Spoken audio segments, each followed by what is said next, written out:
자, 보자. 자, 생물의 다양성 봐봐. 생물의 다양성 같은 경우는 봐라. 조금 했어? 안 했어? 아예? 아예 안 했어? 보자. 생물의 다양성 같은 경우는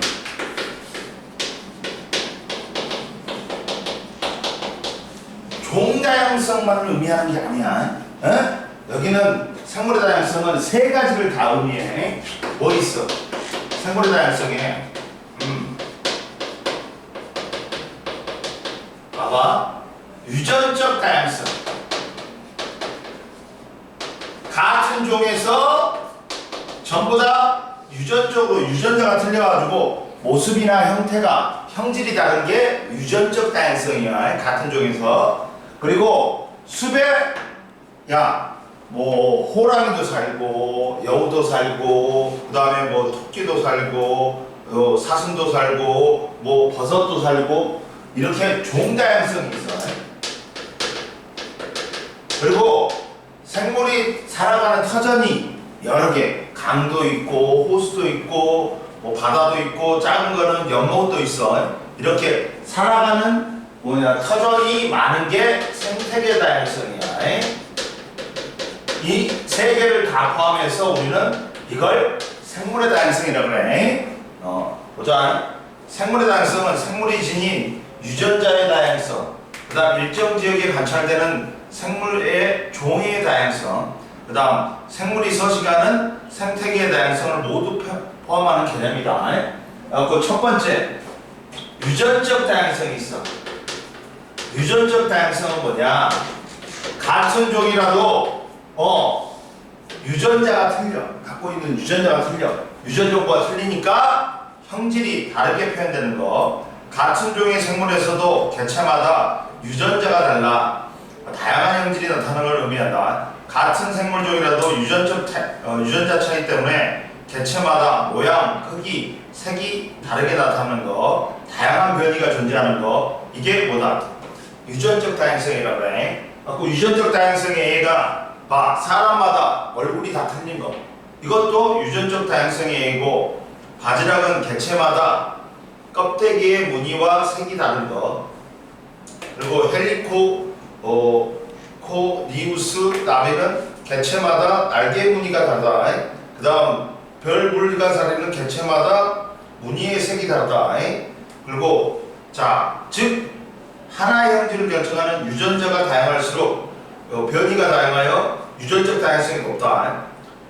유전적 다양성이 높을수록 급격한 환경 변화에도 살아남아 남는 개체가 존재할 확률이 높으므로 멸종될 가능성이 낮다. 즉 유전적 다양성은 밑줄 그어 종 다양성의 유지를 한다. 유전적 다양성이 높을수록 그 종이 환경 변화에 잘 적응해갖고 멸종될 확률이 낮기 때문에 유전적 다양성이 종 다양성을 갖다가 높여준다.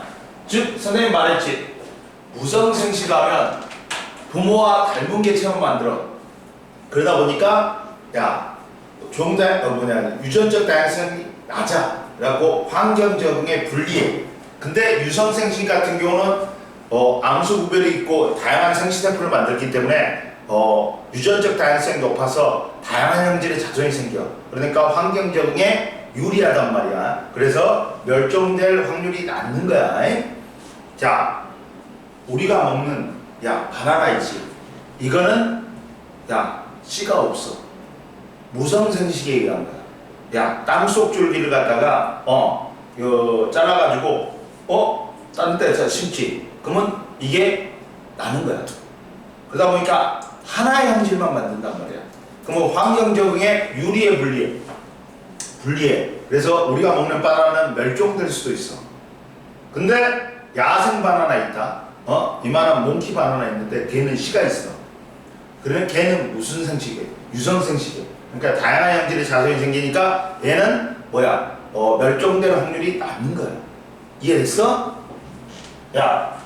바나나는 나무에서 날까? 풀에서 날까? 풀이야. 바나나 나무 없다. 초목가야, 초목가. 애들이 헷갈려요. 바나나 나무인 줄 알아. 나무 아니야? 이? 니도 몰랐지? 지우 알았어? 자, 봐봐. 유전적 다양성의 필요성.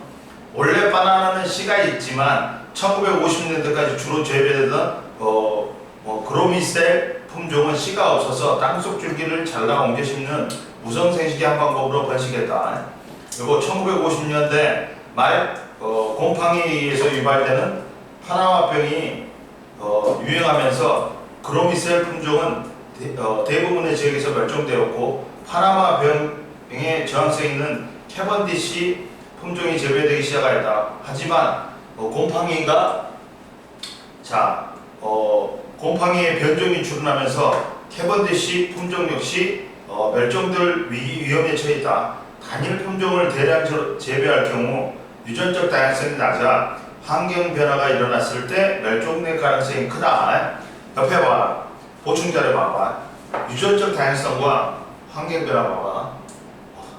유전적 다양성이 높을수록 집단 내의 유전자가 다양함으로 급격한 환경 변화가 일어났을 때 변화된 환경에 적응하는데 적합한 유전자를 가진 개체가 있을 확률이 높아서 따라서 멸종될 확률이 낮다.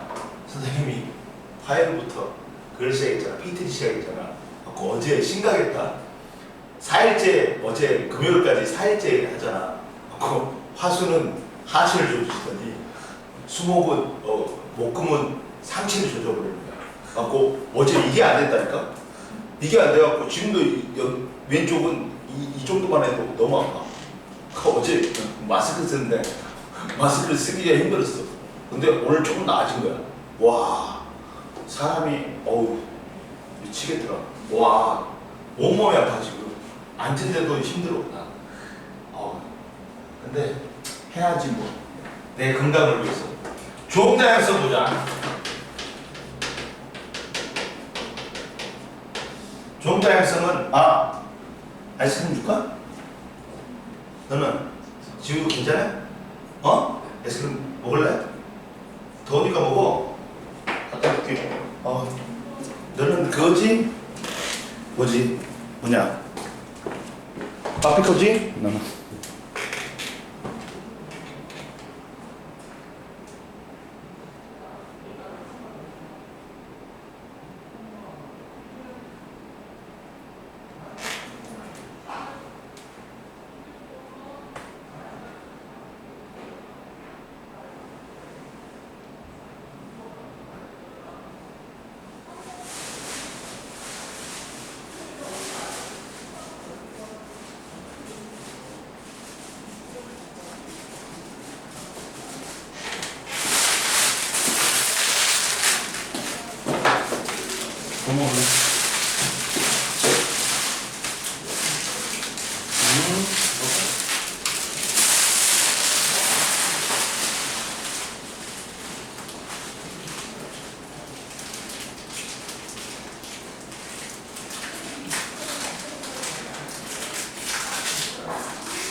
봐봐. 종다양성은 뭐냐? 한 생태계에서 수비라는 생태계에서 일정 지역에 서식하는 생물종이 다양한 정도로서 일정 지역에 얼마나 많은 생물종이 밑줄 그어. 일정한 지역의 종다양성은 종만 많다 해서 높은 게 아니야. 일정 지역에 얼마나 생물종이 골고루 분포하고 살고 있는지야. 종만 많아서가 안 되고 골고루 있어야 돼. 그래서 서식하는 생물종이 많을수록 밑줄을 긋고 각 생물종의 분포 비율이 균등할수록 종다양성이 높다. 그래갖고 종다양성이 높을수록 복잡한 먹이 그물이 형성되어 생태계가 안정적으로 유지된다. 봐봐. 종다양성이 낮지. 먹이 사슬이야. 먹고 먹히는 관계야. 근데 풀을 메뚜기가 잡아먹고 메뚜기를 갖다가 개구리가 잡아먹어. 개구리가 뱀이 잡아먹어. 이렇게 단순하지. 먹이 관계가 단순하지. 그러면 메뚜기 사라지면 개구리 사라져. 그리고 뱀도 사라져. 근데 먹이 사슬이 복잡하게 얽히고 설켰지. 그러면 야 메뚜기가 없어도 개구리는 다른 거 잡아먹으면 돼. 라고 종다양성이 높아 복잡한 먹이물이 형성되면 생태계가 안정적으로 유지된다. 이해됐지?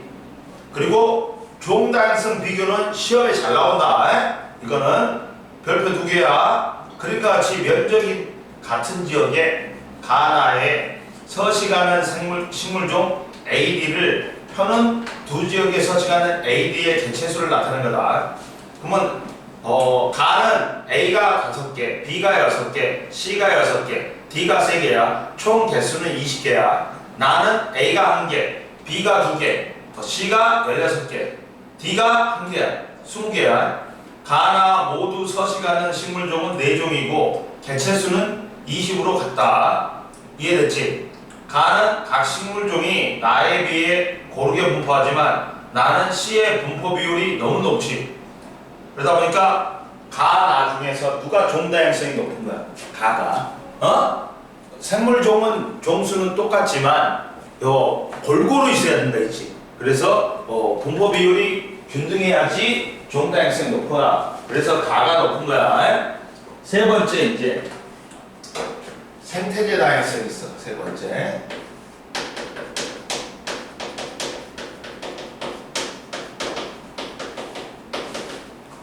생태계 다양성 보자.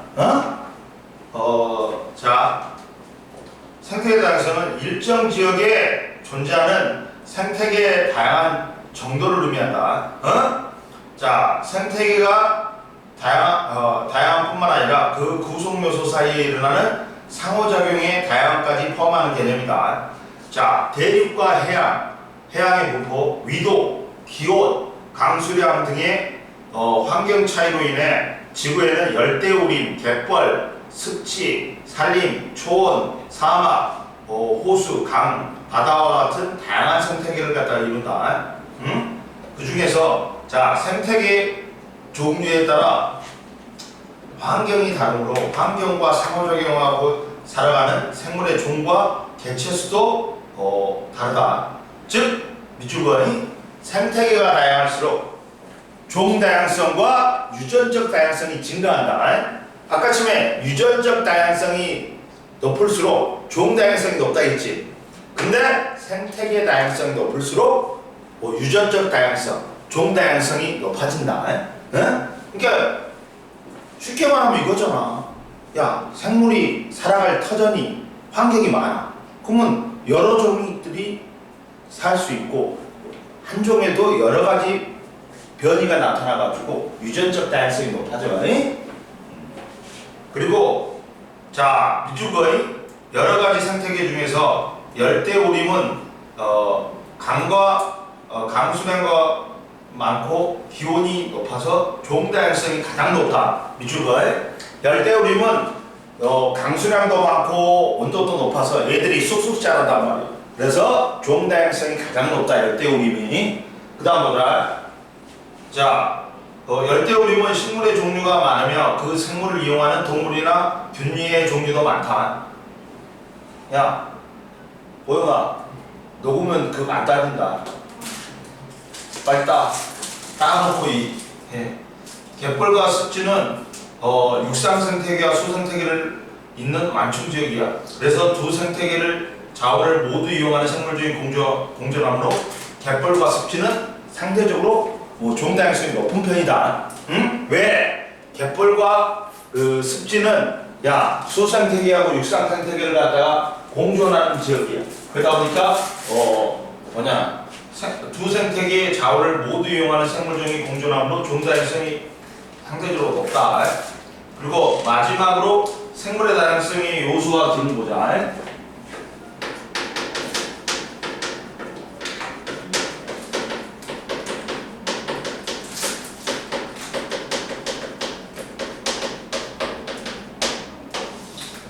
자, 보자.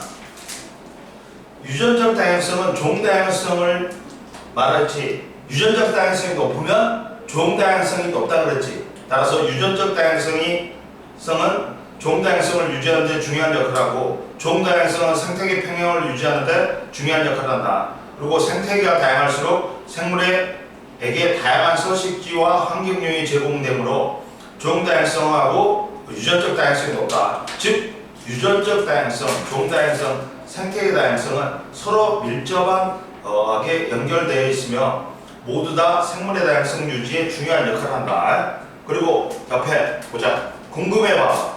지구에는 얼마나 많은 생물종이 있을까? 현재까지 알려진 생물종만 해도 약 190만여 종이 이르고 아직 발견되지 않은 생물까지 포함하면 1000만 종 이상을 될 것으로 추정한다. 지금까지 발견된 생물종은 곤충이 제일 많다. 그리고 보충 자료의 제일 밑에, 오른쪽 제일 밑에 생태계 평형은 생태계를 구성하는 생물의 종류, 개체수, 물질량의 균형을 이루면서 안정된 생태계를 유지하는 걸 말한다. 넘겨.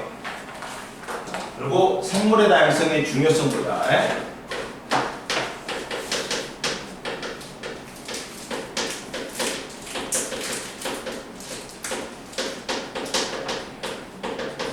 생물의 다양성이 왜 중요하는지 봐봐. 첫 번째, 생물의 다양성이 생태계 평형을 유지한다는 거야.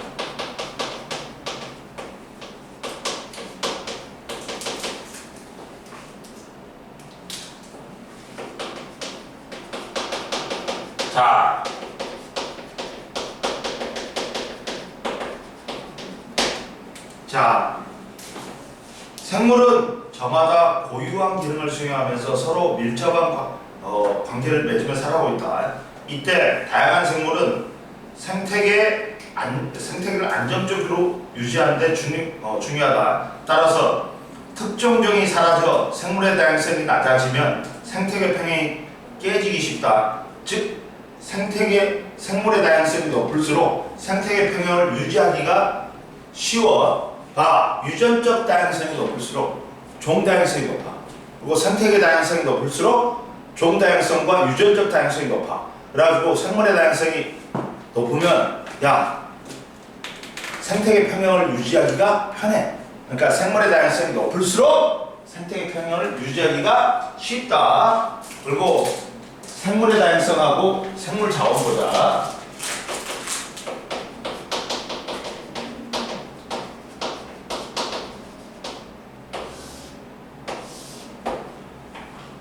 그리고 지우야, 다음 주 금, 토, 일은 쉰다. 그러니까 다음 주에 수업 쉬어. 5주 있는 거 알지? 8월 달에 토요일 날 수업이. 그리고 다음 주에는 클리닉도 쉽니다. 다음 주는 쉽니다. 그냥 방학은 쉽니다. 알았지? 선생님 수업 나가요. 문자 보내지 마. 수업 안 해요? 하고 났는데 아무도 없어요. 그러지 마. 죽는다. 알았지? 야, 너는 휴가 언제 지금? 휴가요? 휴가 언제가? 안 가? 보영이는? 안 가? 민영이 봤는데 민영이 시커하던데? 며칠 전에 봤는데? 진짜 민영이 왜 시커매? 다른 데 놀러 가요. 그렇지. 맨날 놀러 다니지 밖에. 친구가 많아? 민영이는? 민영이는 이제 그제가 봤는데 얼굴이 시커멓던데. 그렇지. 네가 봐도 시커멓지. 자, 생물의 다양성과 생물 자원 봐봐. 모든 생물은 생명 그 자체로 소중할 뿐만 아니라 다양한 생물 자원을 제공한다. 그러니까 생물들이 우리가 살아갈 수 있는 살아가면서 이용할 수 있는 생물 자원을 제공한다. 생물 자원은 인간의 생활과 생산 활동에 이용되는 모든 생물적 자원으로서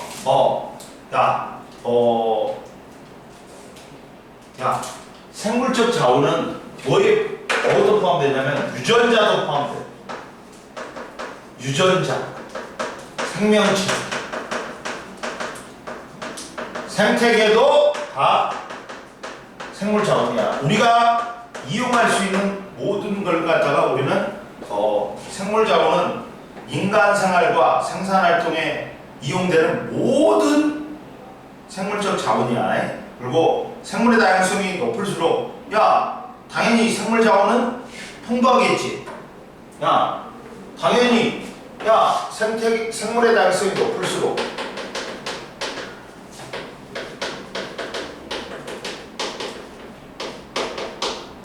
야 뭐냐 저기 생물 자원도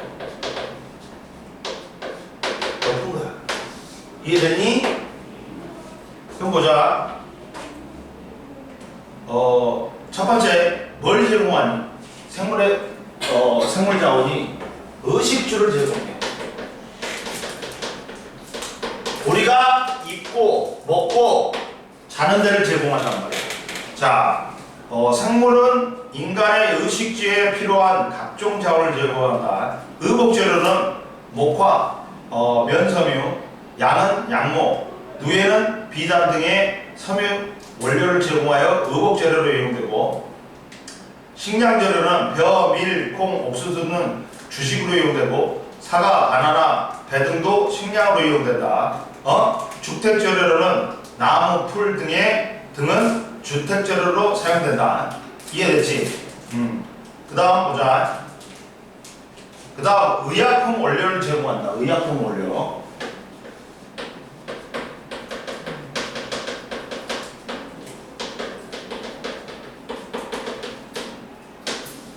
자, 의약품 원료는 생물자원을 이용하여 의약품을 만드는데, 대부분의 의약품은 생물자원에서 찾아내거나 생물자원을 이용해서 만든다. 자, 아스피린은 봐봐, 버드나무 껍질에 있는 살리실산하고 아세트산을 섞어가지고 식초를 섞어갖고 만드는 아세틸 살리실산인 거야. 그래가지고 자, 진통 해열제로 쓰이는 원료가 되는 아스피린은 버드나무 껍질의 원료다.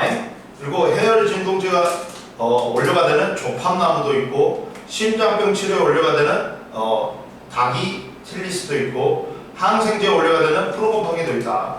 그리고 또 뭐 또 제공하냐? 생물자원이 에너지 생산 및 산업용 재료를 제공한다. 생물자원은 바이오 에탄올과 같은 에너지 생산에 이용되며 여러 산업 재료에 활용된다. 옆에 바이오 연료는 동식물이나 미생물이 생산한 유기물로부터 얻은 연료를 바이오 연료라고 한다. 바이오 에탄올, 바이오 디젤, 바이오 가스가 있다. 그리고 네 번째, 생물 자원은 사회적 심리적 가치를 제공한다. 다양한 생태계는 사람에게 휴식 장소, 여가 활동 장소, 생태 관광 장소 등을 제공한다.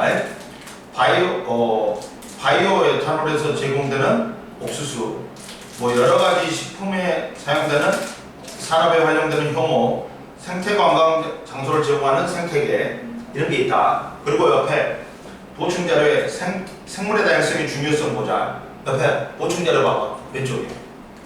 생물은 인간에게 다양한 자원을 제공할 뿐만 아니라 기후 안정, 환경 정화, 토양 보존과 자외선 차단 등에도 영향을 준다. 예를 들어서 다양한 식물과 미생물은 오염물질을 흡수하고 분해하는 역할 등 환경 정화에 중요한 역할을 하고, 다양한 식물 뿌리는 토양의 침식을 방지하고 토양 보존에 기여한다.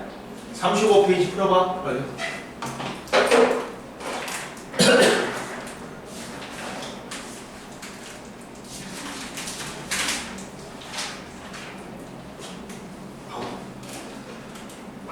많이 좋아졌다.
예, 어머니. 핸드폰 가지고 나갔어요? 안 가지고 나갔어요, 또?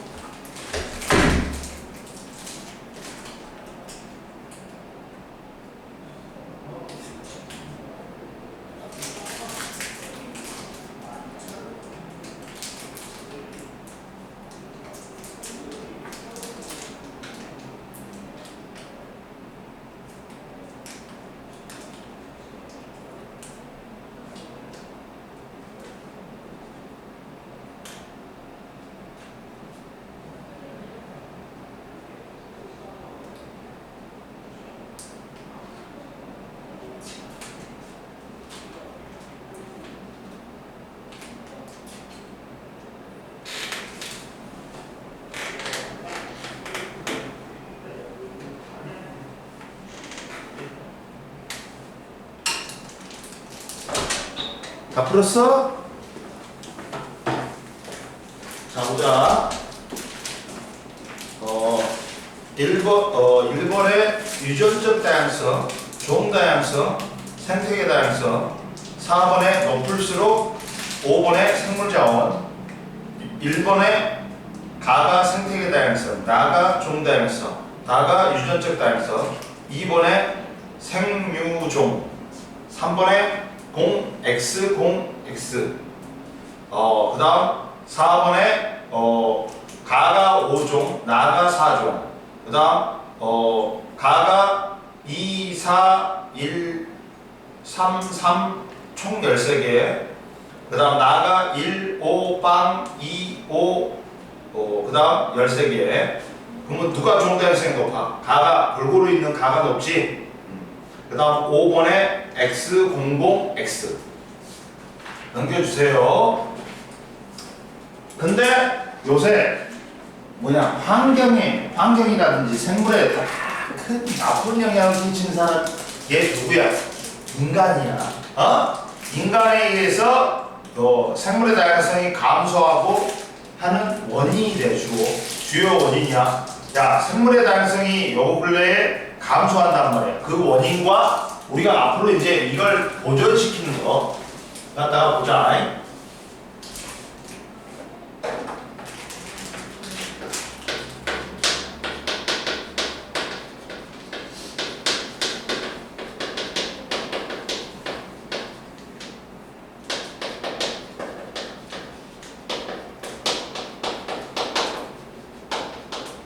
생물의 다양성 감소 원인과 보존 보자. 그럼 첫 번째 생물의 다양성의 감소 원인 보자.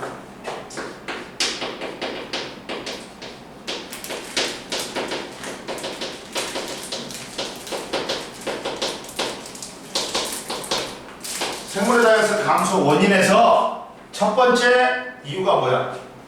자, 생물의 다양성 감소 원인은 최근에 생물의 다양성은 매우 빠른 속도로 감소하고 있는데 주요 원인은 인간의 활동과 관련 있는 거야. 인간이 문제인 거야. 라고.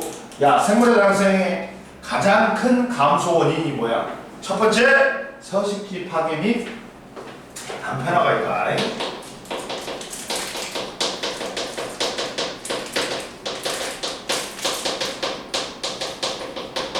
이게 생물의 다양성 감소 원인 중에 가장 큰 요인이야. 인간에 의해서 되니까. 야, 서식지 파괴 및 단편화는 봐라. 생물의 다양성 감소 원인 중에 가장 큰 원인이다. 그러면 첫 번째, 서식지 파괴. 파괴는 뭐냐? 산림의 벌채, 습지의 매립 등으로 서식지가 파괴되면서 생물이 서식할 수 있는 면적이 줄어들면서 생물의 다양성이 급격히 감소한다. 산림의 벌채. 산림을 갖다가 사람이 아파트를 짓는다든지 농지를 만들기 위해 나무를 다 베어버려. 그리고 또 아파트를 건설하기 위해 습지를 매립하니까 맹꽁이가 없어져 버려. 이런 거. 이게 생물의 다양성 감소를 갖다가 서식할 수 있는 면적이 줄어드니까 생물의 다양성이 크게 감소된다. 그리고 봐라. 옆에 봐봐. 야, 서식지의 단편화는 봐라. 도로 건설과 주택 개발 등으로 대규모 서식지가 소규모로 분할되는 걸 의미한다. 서식지가 분할되면 서식지의 면적이 감소하고 생물의 이동을 제한하여 고립시키므로 멸종의 위험이 높아진다. 자, 그러다 보니까 도로 건설로 서식지가 분할되면 야생동물이 도로를 건너다 자동차에 치여 죽는 로드킬이 발생해. 즉 봐봐, 서식지 단편화는 야 원래 서식지가 있었는데 가운데 도로 넣는다고 뻥 뚫어버렸어. 그러면서 서식지가 단편화되면서 서식지의 총면적이 감소한다. 그리고 서식지가 단편화되면 가장자리 면적은 어떻다? 넓어지고 중앙의 면적은 좁아진다. 그러면서 서식지의 가장자리에는 사는 생물종보다 중앙에 사는 생물종이 더 큰 영향을 받는다. 그리고 서식지가 단절되면 생물종의 이동이 제한하여 고립시키기 때문에 그 지역에 서식하는 생물종의 개체수가 감소하여 멸종으로 이어질 수 있다. 자, 생물의 다양성의 감소 원인 중에 가장 큰 원인이 뭐다? 서식지 파괴하고 단편화야. 봐봐, 옆에 봐. 생물의 다양성 감소 원인이 여러 가지가 있는데 서식지 파괴는 생물의 다양성 감소에 가장 큰 영향을 주는 요인으로서 서식지가 파괴되면 그 서식지에 살던 생물종이 80%가 영향을 받는다. 하고 생물의 다양성의 감소 원인의 첫 번째가 서식지 파괴, 외래 생물의 유입, 환경오염, 남의 질병 등이 있는데 이 중에 서식지 파괴 및 단편화가 가장 큰 영향을 준다. 좀만 쉬어, 얘들아. 좀만 쉬어. 그리고 여기다 버리면 돼. 지우야, 여기 껍질은. 자, 보자. 이제 두 번째, 이제 생물의 다양성 감소 원인 중에 불법 포획하고 불법 암액이 있어.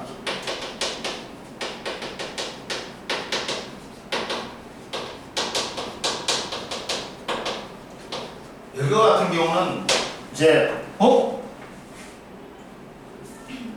어이구 선생님이 준 거야? 몇 주인데? 자, 봐봐. 불법 포획과 남획 봐봐. 불법 포획은 뭐냐? 잡지 말아야 될 동식물을 잡아버리는 거야, 불법적으로. 응? 그리고 남획은 뭐야? 이게 뭐 이런 거 있지. 천연기념물. 그리고 이제 멸종위기종을 잡지 말아야 되는데 잡아버리는 거. 그리고 남획이라는 건 뭐야? 잡아도 되는데 너무 많이 잡아버리는 거야. 그래서 씨를 말려버리는 거야. 그래서 이것 때문에 멸종될 수도 있단 말이야. 이해됐어?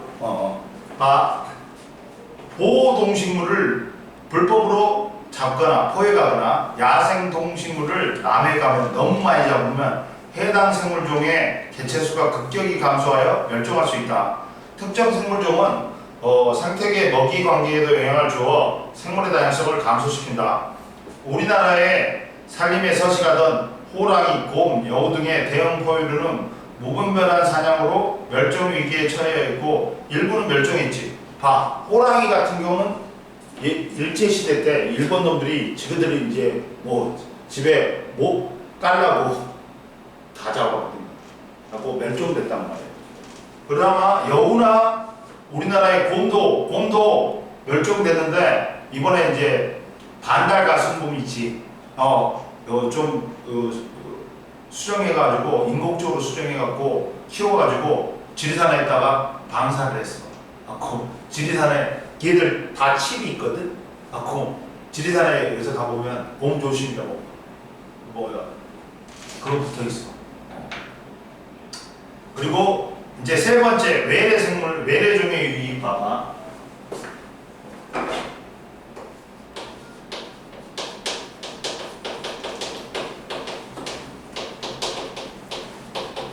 뭐냐면 외래 생물종의 유입이 있는데 이거는 뭐냐?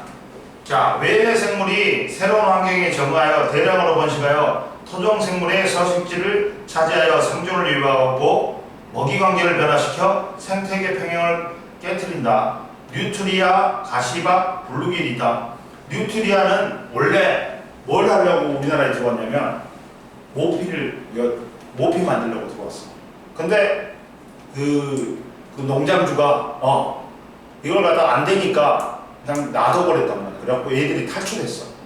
탈출해갖고 엄청나게 낙동강들은 엄청나게 많이 생겨버리니까 왜? 얘 천적이 없으니까 이 새끼가 졸라 번식하는 거야. 그래갖고 요새는 뭐냐면 뉴트리아 잡아오면 어떤 한 마리당 2만 원 준가? 그러니까 어떤 아저씨가 잡는 틀을 설치해가지고 막 10,000마리 이상 잡아왔어. 한 사람이. 그랬어. 그러니까 뉴트리아는 봐라. 몸집이 크고 번식력이 좋으면 잡식성으로 토종 생물을 먹어치우지만 마땅한 천적이 없어.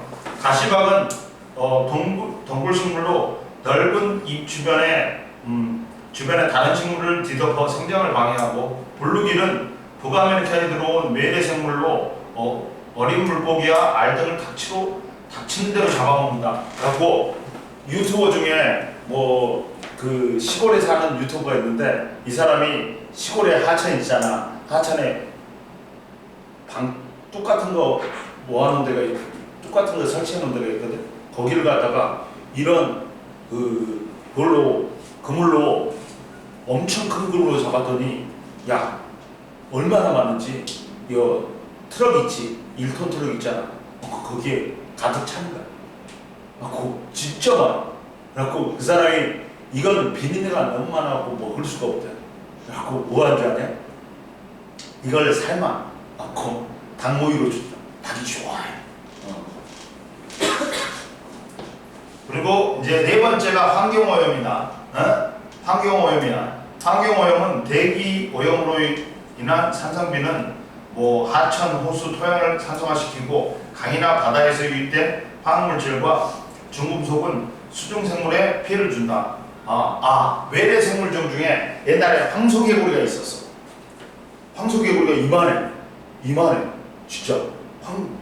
그래갖고 뱀도 잡아먹어. 근데 우리나라에 황소개구리가 엄청 많았다. 아직도 있어. 조금 그래도.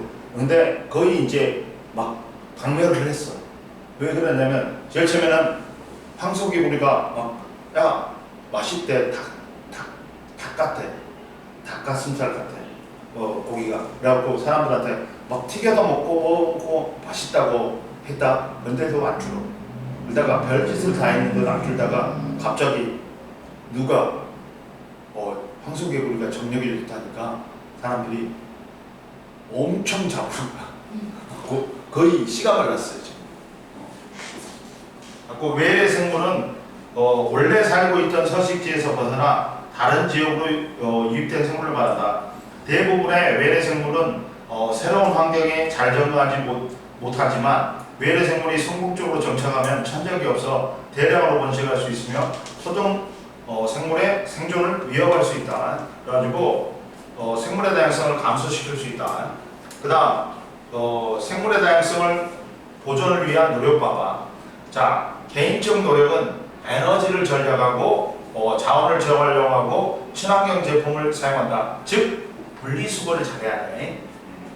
그리고 생물의 다양성의 중요성을 알리는 다양한 홍보 활동에 참여하고, 사회의 국가적 노력은 봐봐. 도로 건설 등으로 단편화된 서식지를 연결하는 상태 통로를 갖다가 설치하지. 야, 고속도로 가다 보면 고속도로 위로 다리가 있어. 근데 거기 사람 짓는 다리가 아니야. 동물이나 동물이 다니는 다리야. 생태 통로. 생물의 다양성 관련법을 제정하고, 생물의 다양성을 높이는 국립공원으로 지정하여 관리한다. 야생 생물의 보호 및 관리에 관한 법률을 제정하고, 야생 생물과 그 서식지를 보호한다. 그리고 멸종 위기종에 처한 종을 복원하고 관리한다. 검역 등을 강화하고, 외래 생물이 불법적으로 유입되는 걸 막고, 외래 생물을 갖다가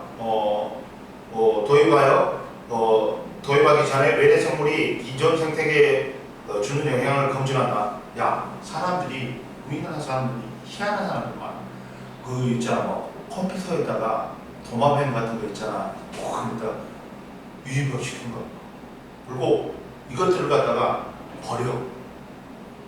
못 키우라고. 그게 충북에 있는 그것들이 발견되지. 그러면 다른 사람들이 못 가져가.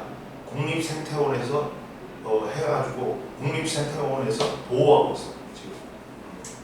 그리고 그다음 환경오염 방지 및 대책 및 기후 변화의 해결 방안을 지속적으로 마련하여 시행하고 국제적인 노력은 생물의 다양성에 관한 국제협약을 체결한다. 뭐 생물 다양성 협약, 람사르 협약, 멸종 위기 중에 처한 야생 동식물의 국제 거래에 관한 협약, 이동성 야생 동물의 보호 협약. 그다음 봐라. 옆에 봐라. 생물의 다양성에 관한 국제 협약은 생물의 다양성 협약. 생물의 다양성을 보존하고 지속적으로 지속 가능한 방식으로 생물의 다양성을 요소를 이용하여 유전자 자원으로 이용하여 발생하는 이익을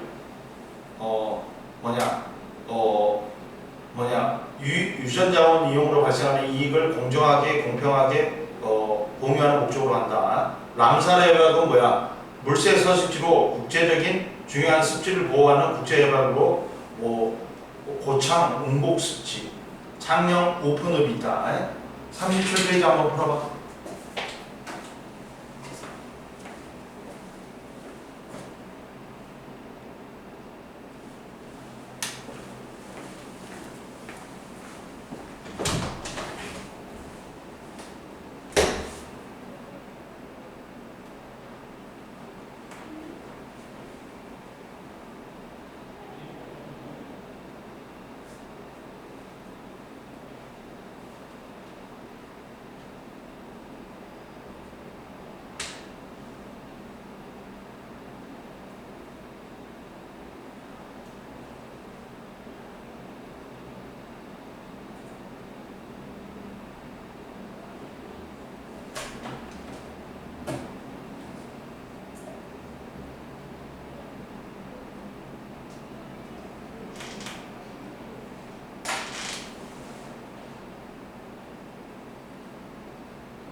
보자. 1번에 서식지, 2번에 외래생물, 3번에 멸종위기종, 1번에 X공, 2번에 외래생물, 3번에 생태통로, 4번에 생물의 다양성의 해가. 그러면 41페이지까지 풀어오고, 그 다음 보자. 이제부터 좀 어려운 거 어디를 해야 돼? 이제 변화와 다양성. 자, 보자. 산화원이 있어. 52페이지에. 여기 좀 어렵다. 그러다 보니까 어려우면 말해야 돼. 내가 커피 안 먹는 거 어떻게 알고? 응?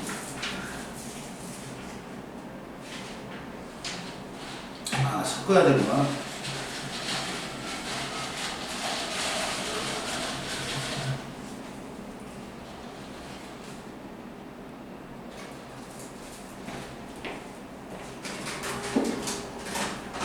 아유. 자, 봅시다.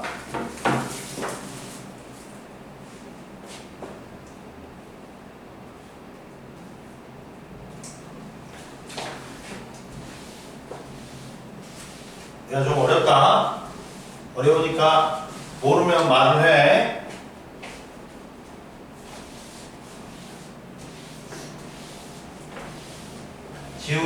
지금까지 앞에 거는 괜찮지? 이해했지? 자, 봐봐. 이제 이게 있어. 자, 산화와 하면 봐봐.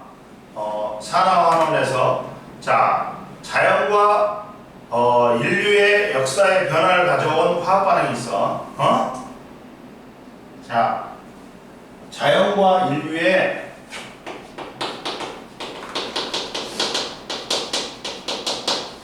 역사의 변화를 가져온 화학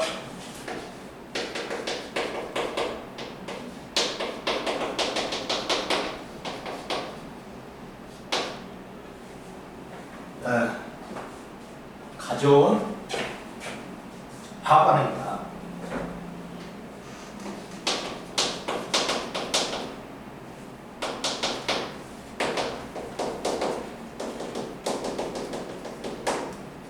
자, 우리가 크게 변화에는 뭐가 있냐? 자, 물리 변화하고 화학 변화가 있어. 물리 변화는 뭐냐? 자, 물질을 이루는 기본 입자가 뭐야? 원자지. 원자가 2개 이상 모여서 분자가 된단 말이야. 근데 원자별이 그대로예요.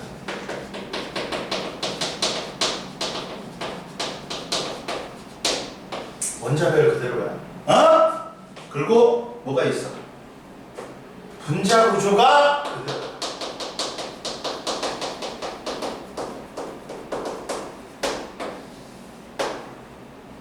원자가 모여서 분자가 되는데 분자 구조가 그대로니까 분자 간의 거리만 변하는 거야. 분자별만 변하는 거야. 그리고 그러다 보니까 입자 중에서 성질을 띠는 가장 작은 입자가 분자거든. 분자가 그대로니까 자, 물 분자가 거리만 틀려지는 거야. 고체, 액체, 기체일 때. 그러다 보니까 성질이 그대로. 뭐가 있냐? 모양이나 상태 변화. 유리컵이 깨졌어. 근당에서 유리컵이 다른 걸로 변했어? 아니지. 그냥 겉모습만 변했지. 성질만 변한 거야. 응? 이해됐어?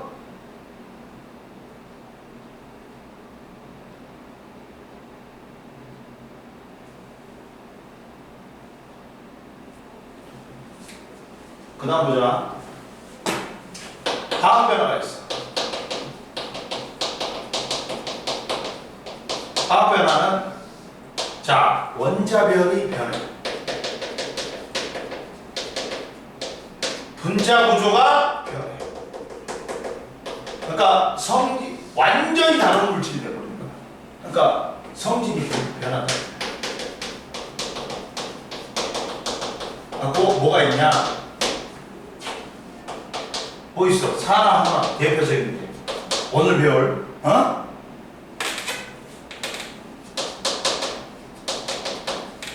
그다음 앙금 생성 중화반응 있어. 앙금이란 건 물에 녹지 않고 가라앉는 물질이고 중화반응 산과氧기가 만나서 중성이 물이 되는 거야. 이해되니? 그러면 첫 번째 자연과 인류의 역사를 바꾼 변화를 가져온 화학 반응에 첫 번째 뭐가 있다? 광합성이 있다. 자, 지구에 생명체가 처음 성칸무리아 될 때 바다에 생겼어. 그게 누구라 했어? 남세균 사이노박테리아라 했지. 얘가 무슨 세균이야? 광합성 세균이야. 처음으로 광합성을 시작했단 말이야. 그 광합성 봐라.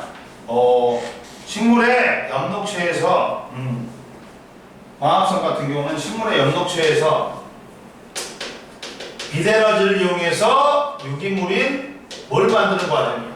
포도당을 만드는 과정이지. 즉 봐라. 이때 봐라. 자, 뭘 재료로?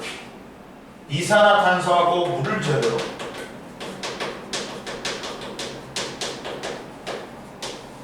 뭘 흡수해? 비대너지를 흡수해. 그리고 뭐? 포도당과 산소를 만드는 거죠. 근데 이때 봐라. 이 한 35억 년 중에 전에 그 남세균이 최초의 생명체인 남세균이 출현했어. 그러다 보니까 얘가 먼저 광합성을 통해서 산소를 생산하는 거야. 갖고 먼저 바다 먼저 포화시켜. 그 다음에 이제 바다가 다 포화됐으면 대기로 내보내. 갖고 대기 중에 산소가 많아져. 그러다 보니까 뭐가 생기는 거야? 오존층이 생겨. 그 전까지는 자외선이 차단 안 됐기 때문에 생명체가 바다에만 살았는데 이제 밖으로 기어나가도 되겠네? 그러니까 육상 생물이 출현했어. 자, 알아. 그러다 보니까 광합성이 자연에 미치는 영향은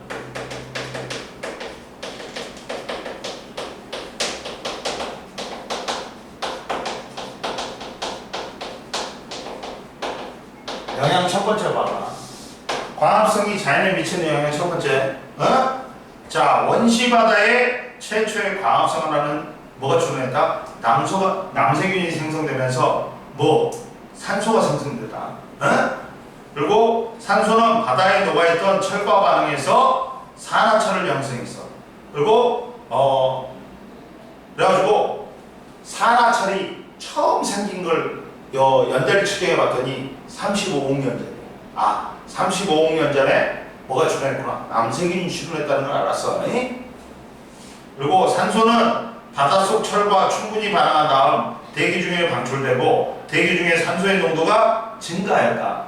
그러다 보니까 세 번째, 산소호흡으로 에너지를 얻는 생물이 출현했다. 왜 산소호흡으로? 그 전까지는 산소가 없으니까 무산소호흡 했어. 근데 산소가 생기니까 애들이 갈아탔단 말이야. 생물들이 산소호흡을 하는 걸로. 왜? 산소호흡이 에너지 효율이 더 높아. 이게 편하거든. 그리고 그 다음 이제 대기 중에 산소가 오존층을 형성하면서 오존을 생성하면서 오존층이 형성되었고, 오존층에 의해서 태양으로부터 오는 유해한 자외선을 차단하면서 생물이 바다에서 육지로 올라올 수 있게 됐다. 제일 먼저 원시 바다에 뭐가 출현했어? 남세균이 출현했어.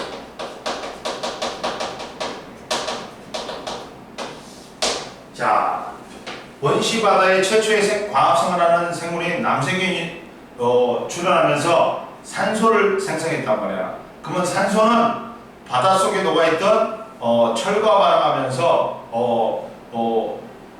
철을 생산하였고 산화철을 생성했고, 그 다음 산소는 바닷물 속에 철과 충분히 반응한 다음 대기 중으로 방출되어 대기 중에 산소 농도가 증가했다. 산화철이 등장했고,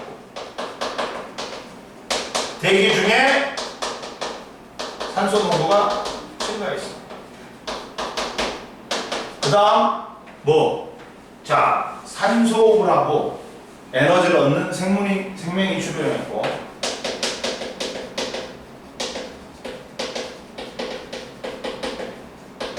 그리고 오존이 이게 대기 중에 산소가 이제 많아지니까 오존이 출현했어. 그리고 오존 출현했어.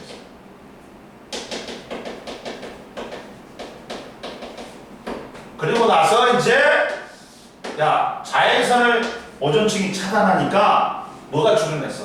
이제 바다에서 육지로 생명체가 나왔단 말이야. 육상 생물이 출현했단 말이야.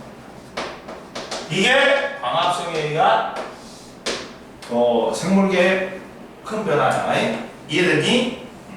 이거 순서 알아놔야 된다. 그리고 옆에 봐라. 남세균이란 건 사이노박테리아라고도 하며 지구에서 광합성으로 산소를 생성하기 시작한 후 최초의 생물로 알려져 있다. 남세균의 대적물을 스트로마톨라이트라고 한다. 야, 성카브리아 시대 때는 화석이 두 개가 있지. 남세균에 의해서 생긴 스트로마톨라이트하고 해면동물하고 해파리 등에 의해서 생긴 에디아카라 동물군이 있었어. 동물공학서. 그리고 봐라. 호상 철광층은 바닷속의 산소와 철 이온이 반응하여 만들어진 산화철이 퇴적되어 형성된 지층으로서 산화철이 풍부한 층과 산화철이 고갈된 층이 반복되어 나타난다. 그 다음 세포호흡은 생물의 세포에서 포도당과 산소가 반응하여 이산화탄소와 물이 생성되며 에너지가 발생하는 반응이다. 세포호흡은 광합성과 함께 자연과 인류의 역사를 바꾼 화학 반응이며 산소가 관여하는 반응이다. 옛날에는 산소가 없을 때는 무산소호흡 했어. 근데 산소가 생기니까 산소호흡을 시작했어. 갖고 왜? 산소호흡이 에너지를 얻는데 더 효율적이니까. 이해되니? 그럼 보자. 그 다음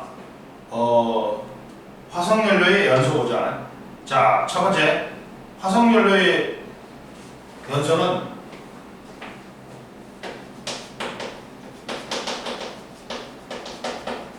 그 다음 자연과 인류의 역사를 변화를 가져온 화학 변화에 화석연료의 연소가 있다. 화석연료는 지질시대의 생물의 유해가 오랜 시간 동안에 열과 압력을 받아서 화학 변화하여 생성된 것으로 탄소하고 수소가 주성분이다. 뭐 있어? 화석연료는 석탄, 석유, 천연가스가 있어. 전부 다 얘들은 탄소하고 수소로 이루어졌다.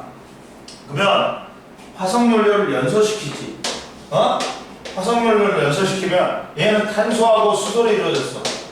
연소는 산소하고 반응하는 거야. 당연히 연소 생성물로 이산화탄소하고 뭐가 생겨? 물이 생기는 거. 화석연료를 연소시키지. 그럼 화석연료가 공기 중에 있는 산소하고 빠르게 반응하여 연소할 때 이산화탄소와 물을 생성하면서 많은 열에너지를 방출한다. 그래서 우리가 난방에 이용하는 거야. 그 다음 화석연료의 연소가 인류의 역사에 미치는 영향 봐봐. 인류는 연소 반응에 의해서 발생하는 열에너지와 빛에너지를 이용하여 추위와 어둠을 극복했으며 음식물을 익혀 먹을 수 있었다.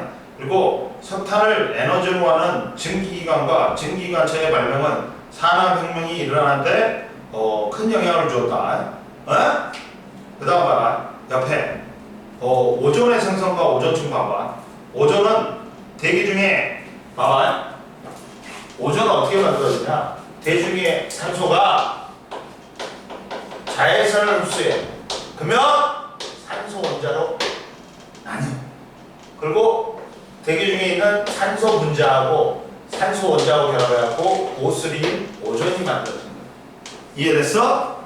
자, 대기 중에 산소 분자가 자외선을 흡수하여 산소 원자로 분해되고 산소 원자가 산소 분자와 결합하여 오존 오존층을 생성한다. 그리고 성층권에서 오존층의 농도가 상대적으로 높은 공기층을 오존층이라고 한다. 이해됐지? 그 다음 이제 세 번째, 인류의 역사에, 자연과 인류의 역사의 변화를 가져온 화학 반응에 철의 재련입니다. 야, 금속들은 공기 중에 있는 산소하고 물하고 반응하면서 산화된다. 그래갖고 순수한 금속으로 존재를 못해. 근데 비금속은 산소하고 물하고 반응 안 해. 그래갖고 그냥 갖다 쓰면 돼. 근데 그러다 보니까 금속은 산화돼 있으니까 순수한 금속을 얻으려면 절연의 과정이 필요한 거야. 용광로에 녹여야 돼. 이걸 절연이라고 그래. 그래가지고 세 번째 철의 절연입니다.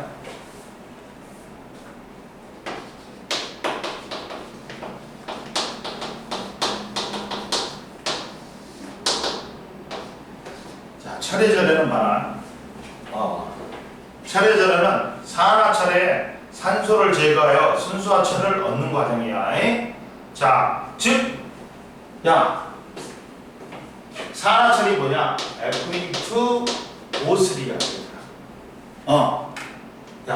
Fe2O3인데 여기서 순수한 철을 얻으려면 뭐가 필요하냐면 일산화탄소가 필요해. 일산화탄소는 봐봐. 우리 연료 같은 게 산소 공급이 충분하지. 그러면 이산화탄소가 됩니다. 연소식. 근데 이걸 완전 연소라고 그래요. 근데 연료 같은 게 산소 공급이 불충분하지. 그러면 불완전 연소 되면서 일산화탄소가 생겨. 근데 일산화탄소는 우리가 화재 났을 때 타 죽은 사람은 거의 없어. 거의 가스 중독, 가스 질식으로 죽어. 즉 일산화탄소 중독으로 죽는단 말이야. 일산화탄소는 왜 나쁘냐? 이걸 흡입하지, 일산화탄소를. 그럼 이 새끼가 내려가. 내는 우리 용량 산소를 많이 써. 응? 그러다 보니까 내려가는 산소를 뺏어먹고 지가 일산화탄소에서 이산화탄소가 돼. 근데 그러면 내려가는 산소가 공급이 안 되기 때문에 조금만 마시면 뇌세포가 죽어갖고 바보가 돼. 많이 마시면 뒤지는 거야. 응? 근데 이때 일산화탄소가 몇 개가 필요해? 여기 산소 3개를 떼어내야 된단 말이야. 3개가 필요해. 그러면 EFE가 되고 3CO2가 돼. 그러면서 순수한 금속을 얻는 거야. 산화철과 일산화탄소가 반응하면 순수한 철과 이산화탄소가 생겨. 철과 이산화탄소는 생성물이라고 해. 철을 재련하는 까닭은 뭐야? 자연에서 철은 공기 중에 있는 누구하고? 산소하고 물하고 반응하여서 산화철로 존재한단 말이야. 그러다 보니까 순수한 금속을 얻기 위해서 산소를 떼어내기 위해서 철을 용광로에 넣는 거야. 자연에서 철은 내장량이 많으며 단단하여 비교적 쉽게 가공할 수 있다. 그러니까 철은 주로 산소와 결합하여 존재하므로 그대로 사용하기 어렵다. 그러다 보니까 재련의 과정을 거치는 거야. 그러면 철의 재련이 인류의 역사에 미친 영향 봐봐. 재련한 철로 무기, 농기구 등을 만들어 사용하면 철을 본격적으로 이용하는 철기 시대를 열었으며 인류 문명이 더 발전하였다.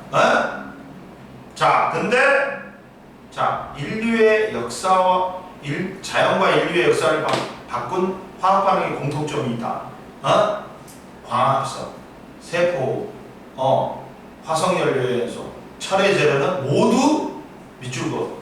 산소가 관여하는 산화하는 반응이다. 뭐가 관여한다고? 산소가 관여한다. 자연과 인류의 역사를 바꾼 광합성, 세포, 화석연료연소, 철의 재료는 전부 다 누가 관여한다? 산소가 관여하는 산화하는 반응이다. 이해됐어? 그 다음 옆에 봐라. 산화물은 봐라. 산소와 결합한 형성된 물질을 산화물이라고 한다. 산화철도 철의 산화물이다. 그리고 산소의 특징. 산소는 대기 중에 21%를 차지하며 대기 중에 두 번째로 풍부한 기체다.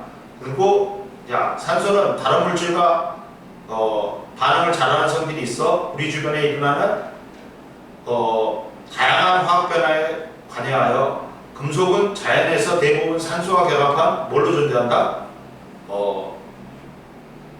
산화물로 존재한다. 그리고 이제 드디어 보자. 산화하는 거 반응은 보자.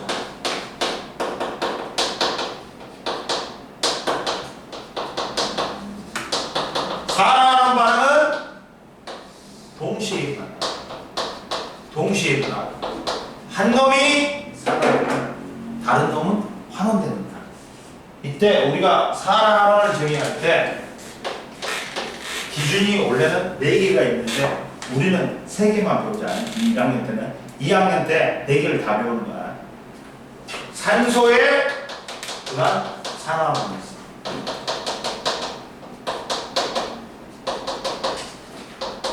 산소를 얻으면 산화, 잃으면 환원입니다.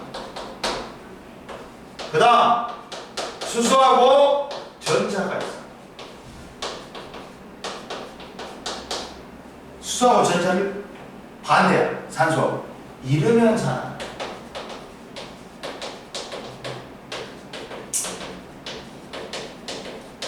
얻으면 환원입니다.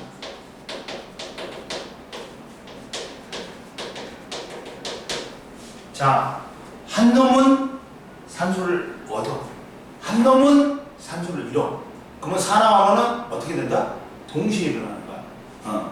그러면 자, 근데 산소의 산화하는 정의보다 산소는 산화를 정의할 수 있는 범위가 좁아. 근데 전자가 훨씬 넓어, 산소보다. 그러면 이때 봐봐. 자기 자신은 산화, 자기는 산소를 얻어, 남의 산소를 빼앗아, 남을 환원시켜. 이걸 자기 자신이 산화되지, 남을 환원시킨다 해서 환원성이 있다, 환원력이 있다, 그리고 환원제다. 자기 자신은 산화되지, 남을 환원시키니까 환원성, 환원력, 환원제라고 해. 자기 자신이 환원돼. 그러면 남을 산화시켜. 산화성, 산화력, 산화제. 자기 자신이 산화되지, 남을 환원시키니까 환원제. 자기 자신이 환원되지, 남을 환원시키니까 산화시키니까 산화제. 이걸 써놔이, 써놔이. 뭐 제일 밑에다 써놓던지 써놔이.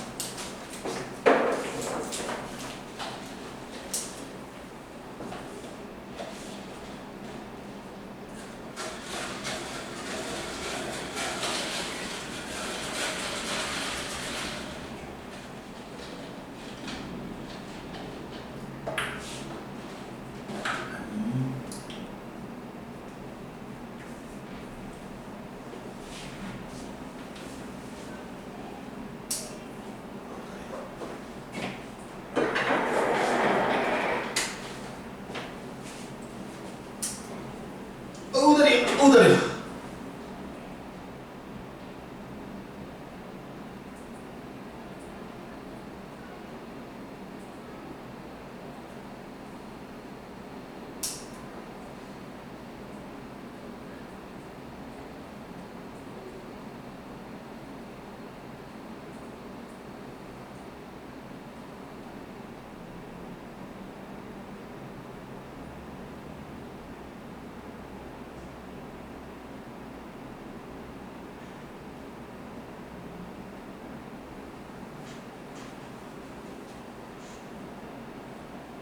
아침을 안 먹었는데, 야, 어디를 갈까? 뭘 먹어야 될까? 뭐야? 떡국 말고 이제 단백질 많이 먹어야 되잖아. 오늘 계란이를 안 갖고 왔어. 깜빡 잊고. 닭가슴살하고 그 고기 종류를 먹어야 되는데 햄버거 먹어야 되겠다. 햄버거도 고기잖아. 어? 햄버거를 갖다 잠깐 먹고 배를 채운 다음에 해야 되겠다. 그 다음 봐라 이제. 다 적었어? 적어? 근데 이제 첫 번째가 산화원의 첫 번째가 산소를 이용한 산화원의 정의를 해볼게. 응? 자, 정의가 산소도 있고 수소도 있고 전자가 있어. 근데 우리는 주로 누구하고 누굴 배운다? 산소하고 전자에 의한 산화원의 정의를 배울 거야. 근데 선생님 뭐라 했어? 산소는 뭐라 했어? 산소를 얻으면 산화, 산소를 잃으면 환원이라고 그랬어. 전자는 전자를 반대야. 전자를 잃으면 산화, 전자를 얻으면 환원이야. 근데 자, 이때 잃은 산소수하고 얻은 산소수하고 어떻다? 똑같아. 야, A 2개 뺏어오지. 그럼 나는 2개를 얻는 거야. 전자를 1개를 잃지. 그러면 저쪽에는 반대쪽으로는 전자를 1개를 얻는 거야. 잃은 산소수, 잃은 전자수하고 얻은 산소수, 얻은 전자수하고 어때야 된다? 같아야 돼. 그리고 한 놈이 산소를 잃으면 한 놈은 산소를 얻게 돼 있어. 산화원은 무조건 동시에 일어난다. 그리고 근데 산화원에서 산소에 의한 산화원은 산화원을 정의하는데 한계가 있어. 그것보다는 전자에 의한 산화원이 훨씬 더 넓은 범위를 정의한다. 이해됐니? 그럼 보자. 이때 보자. 뒤에는 산소에 의한 산화원은 전자에 의한 산화원은 그리고 우리 주변에 산화원 반응의 예를 볼 거야. 그래가지고 첫 번째 봐봐. 자, 됐다. 오늘 여기까지. 어제부터 하다 시간. 그리고 너희들 지우는 저기 갖고 클리닉 하고 문제 필요해? 지우야? 또 필요해?